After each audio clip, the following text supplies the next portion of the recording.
Right, I thought I'd do a bit of a hints and tips on beach detecting.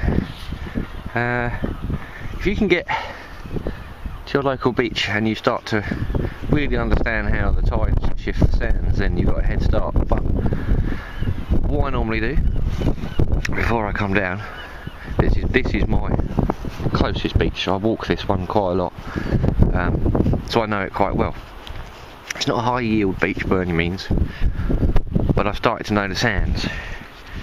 For instance, just over there you've got a lot of wet sand. That's quite low at the moment, and that's going to be quite packed. Although it's wet still, I'm going to check that because that's new. So that's shifted sand. If you look further up, right up there, up to, where are we, right here, that's been stripped away quite considerably actually, so I'm going to head down there also. I also check for the low spots.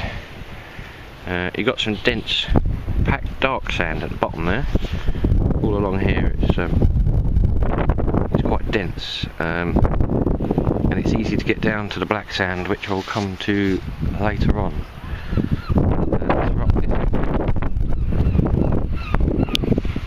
All along there, that sand moves loads. Sometimes it's bare rock, sometimes it's deep.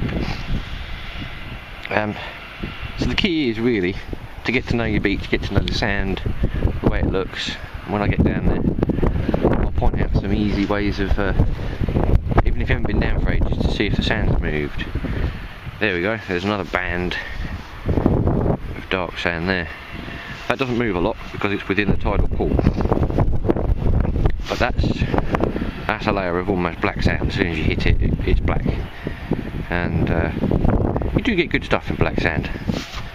You do. It's been there a long time normally as well. And all along there is a definite dark barrier. But again, it doesn't move a lot because of the tidal pool stops it. So, right, enough wittering. I'll get down and point some bits and bobs out. Oh, my first diggable target is a 9mm cartridge. Now I found lots of these down here, not in the last 12 months, they just seem to appear.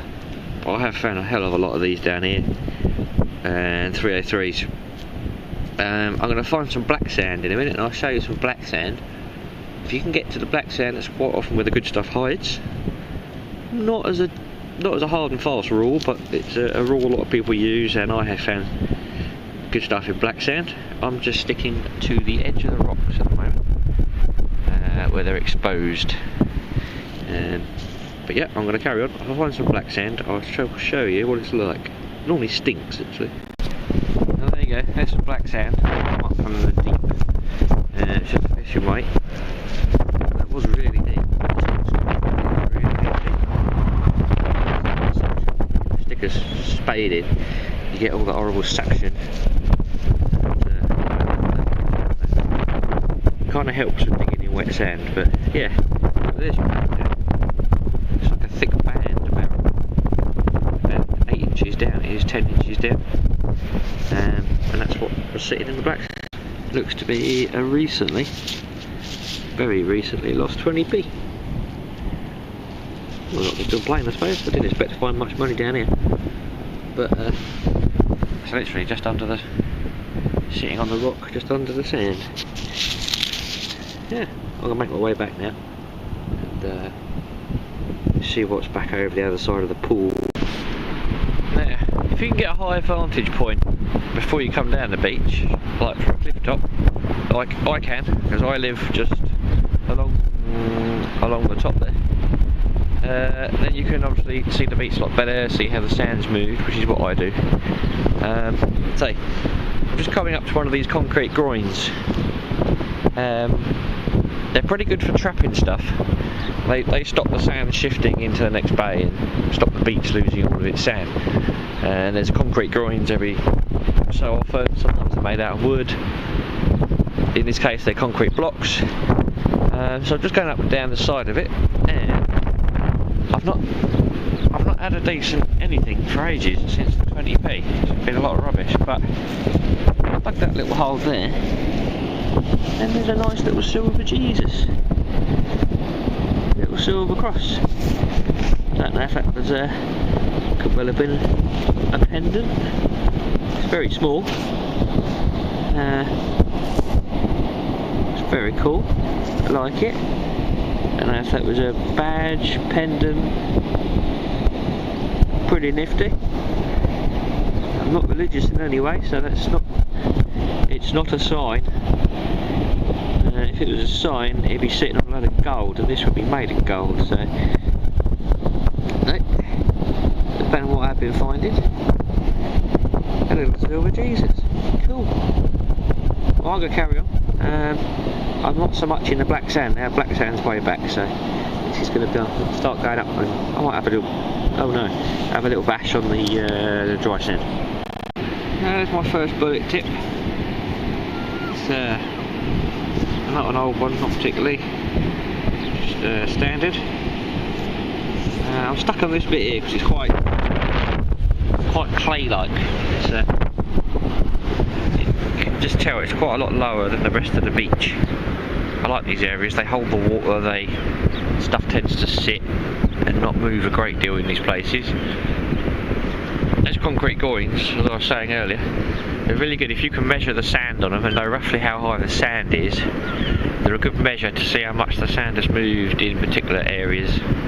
Which is another tip I always use. Just you notice it if it's a bit more exposed.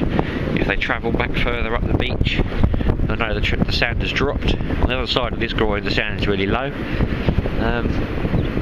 Yeah, just taking out little pinpoints in the beach and using them to gauge where you're going to go.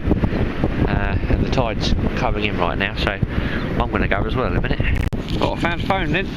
Well, I found the cover off the phone.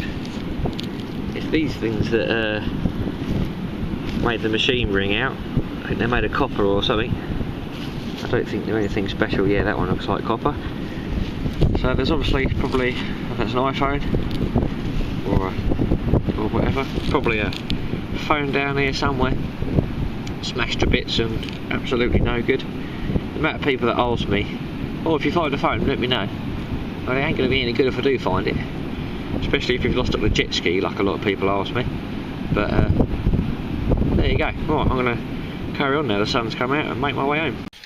Now here's my finds from today. Not a lot. I've only been down there about an hour. It was just a quick one, just to really show you how to read the beach, really. And that's my iPhone case. 20p. There's I don't know what that is. It's just peculiar. There's a nice bit of clay pipe. So that's old. That shows date from where I was. My weight. Oh, there's my little cross. Tiny little cross. Shell case, 9mm. Bullet tip. This thing is from. Well, I went out behind the main pier, but there wasn't enough footage to make a video, so I might just somehow get in me finding this. I may just stick it on my Facebook page. It's a Victorian silver plate. I think it's copper and nickel or something. I don't know. Could be nickel. It was silver plated, like a snuff tin. The lid's missing. That was right down on a really low tide behind the pier. Around the same day, a guy was down just before me found a lovely, it was mid-1800s silver sovereign, or half sovereign, with Victoria. It was lovely. It was a really good condition sovereign. I didn't get a picture of that, unfortunately. But yeah. Right. Not my first hole. It's about my third hole. I wouldn't like to guess what this is. Looks nice though. Not sure if that's silver or not. I might go and ask a bit of advice shortly as to what this could be. Maybe it was an old lighter. Definitely got a picture on it there. Oh, I'm going to carry on because the tide is turning and I do too much talking. So, right, next one. About studying a beach. there's a postcard from, that's 100 years ago, from where, that's where I was today. Say, before the prom went in, there was all tents. And then, that's one from 1930. Say, all that deck in there, it's like a big sun deck. It's all gone now. Storms broke all that up before I was born even. I think it's in the 70s. And that decking used to run all the way along where I've been detecting today. So it's worth it. If you can find old photos, I've got old postcards. That's of the top of the cliff top 100 years ago, so it just shows how many people were out enjoying themselves in that area of that time. That's Victorian. And I've got books as well on my local area. There's the decking, and it just shows how busy that area of beach was, because I was detecting, where are we, around here when I started and I moved. But yeah, if you can find old photographic books, photos, postcards, they're a huge help. Just kind of narrows the search down, if you like, gives you an idea what you could find. But yeah, okay. Until I get out again, I might do another beach one. We will see what the weather's like.